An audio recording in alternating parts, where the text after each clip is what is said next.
Hello बच्चों, let's read the question. Name the kind of epithelium which forms the inner lining of blood vessels and fallopian tubes.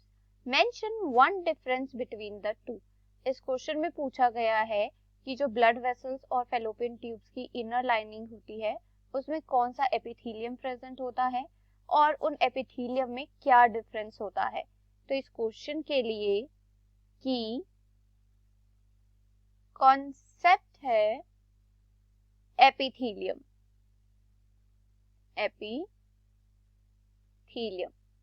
Epithelium is the tissue that lines inner lining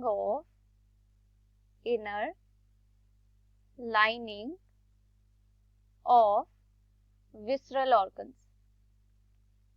Visceral organs की जो inner lining होती है वहां पर present होता है epithelium. और visceral organ कौन कौन से, जैसे कि हमारा रेस्पिरेटरी सिस्टम है, डाइजेस्टिव सिस्टम है, एक्सक्रीटरी सिस्टम है, सर्कुलेटरी सिस्टम है, रिप्रोडक्टिव सिस्टम है. इन सभी को क्या कहा जाता है?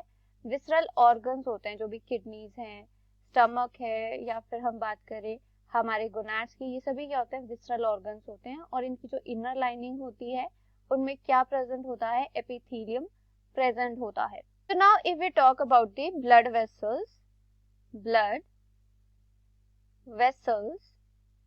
so blood vessels में कौन से एपिथेलियम प्रेजेंट होते हैं? It is the squamous epithelium. Squamous epithelium, it lines the inner lining of blood vessels and it is present in the single layer. और we can say कि जो cells होते हैं, epithelial cells होते हैं, squamous cells होते हैं, they are arranged in single layer.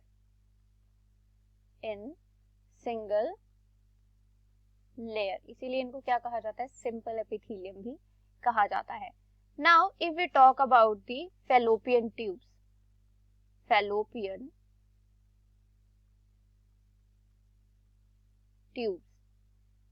so fallopian tubes की inner lining में कौन सा एपिथेलियम प्रेजेंट होता है? It is ciliated columnar epithelium lines the inner lining of fallopian tubes. और यहाँ पर भी जो epithelial cells होते हैं, ciliated columnar cells होते हैं, they are also arranged in the single layer. कैसे अरेंज होते हैं? They are arranged in the single layer. Now if we talk about the difference between squamous epithelium of blood vessels and ciliated columnar epithelium of fallopian tubes, तो इनमें क्या differences होते हैं? So if we talk about the squamous epithelium, so it is made up of single layer of squamous cells होते हैं and these are also known as the flat cells. कैसे होते हैं? Flat cells की single layer होती है. flat cells की. So if we make suppose this is the basement membrane पर they are the flat cells. अब flat cells होने की वजह से जो exchange of material होता है through the squamous epithelium, it is very easy.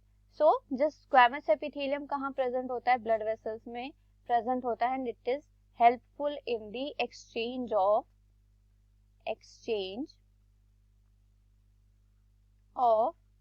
materials like food, oxygen और जो भी waste materials होते हैं उनका exchange होता है through the blood vessels. वो किसके थ्रू होता है? squamous cells के थ्रू जो है ये exchange होता है. Now if we talk about the ciliated columnar epithelium, तो ये किसके बने होते हैं? They are made up of ciliated ciliated columnar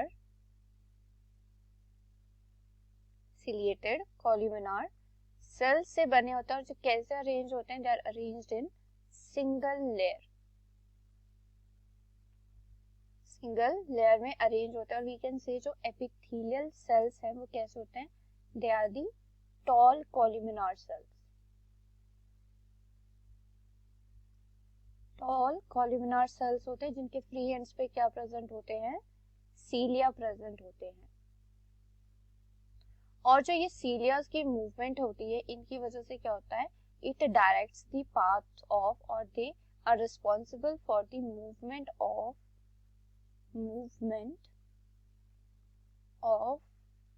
ओवा और जाइगोट। ओवा और जाइगोट की मूवमेंट होती है टुवर्ड्स यूट्रस। यूट्रस की तरफ जो ओवा और जाइगोट की मूवमेंट होती है, it is directed by the cilia present on the columnar cells of the fallopian tubes. So this is the difference between squamous epithelium of blood vessels and ciliated columnar epithelium of fallopian tubes. I hope you understood it well. Best of luck. Thank you.